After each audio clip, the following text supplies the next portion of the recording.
Hello, today I want to give you a tour of my very first website that I've ever created. So prior to starting this course or even this assignment, I had never even heard of HTML or CSS, so I had a lot to learn, but I did learn a lot and I really enjoyed it.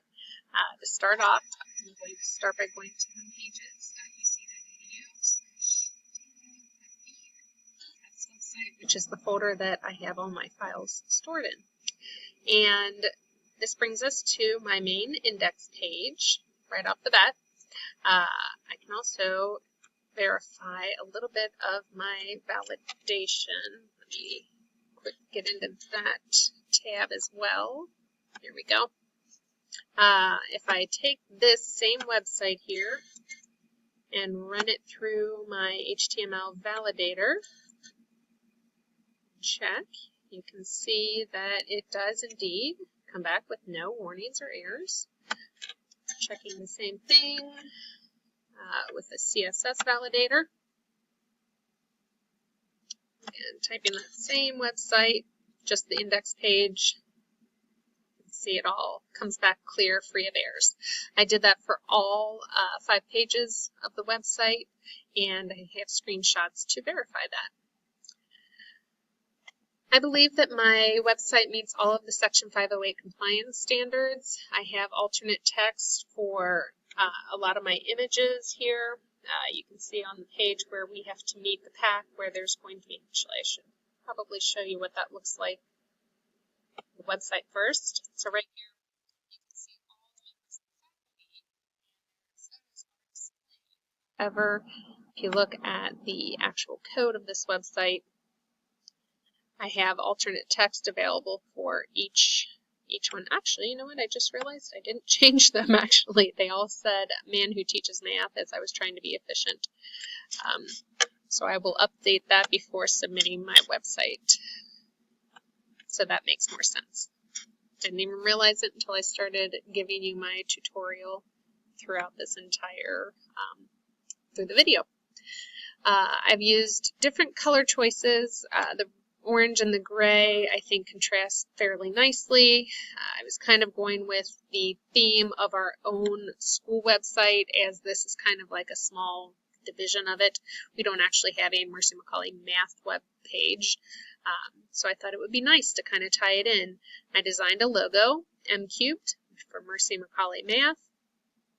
You can see my navigation bar right here, followed by the main portion, including a little div down here and my footer. And visually, I'm pretty pleased with it. Given unlimited time, I was actually so intrigued with it. There's even more that I would like to do to meet those 4 main aspects of design: contrast, repetition, proximity, and alignment. I really learned a lot from it, but I think it's off to a good start. I really do. It's something I'm proud of, something I feel pretty good about. I don't love how much dead space is on the right on this site exactly. I know there's ways of rearranging it. I was not able to get into all of that with my time limitations, but overall I'm very pleased with the consistency, the repetition that makes the site look cohesive. I like my color choices and my contrast. I'm very pleased with how things are lined up for the most part. And I think it's easy to read and easy to navigate. So while I think there's some room for improvement, I'm very pleased overall with how my very first attempt turned out. As you can see, there are at least 2 images. There's actually 5 images here, 6 if you want to count my logo that I included. I have an audio file, or excuse me, a video file actually, right here embedded directly into the website. And then there's also a couple of links that would take you to my YouTube channel where you can watch additional tutorial videos about various topics. And again, if this was something we were going to implement into our current high school website, we would want to have much more than just 3, but this kind of shows you they're kind of serving as placeholders right now, actually, where you have just a general idea of how this would look. in practicality, I would have even more links and videos connecting. I have a table for courses, has some of our courses, the prerequisites that they would need, and the credits that you could earn for these courses. And I have a form for the Contact Us. This form does include single line text entry. It has a drop-down list, the course that you're currently enrolled in.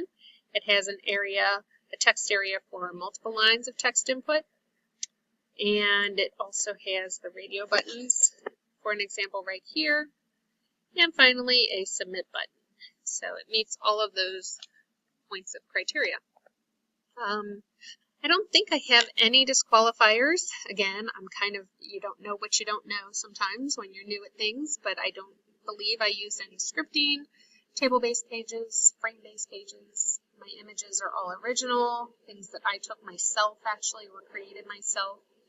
And I think that's about it. As you can see, all my navigation is up and running. It works. I'm very pleased with how well it turned out. So I hope you enjoy my very first website, and I thank you so much for all the supportive videos and materials that you were able to provide me with so that I could feel successful.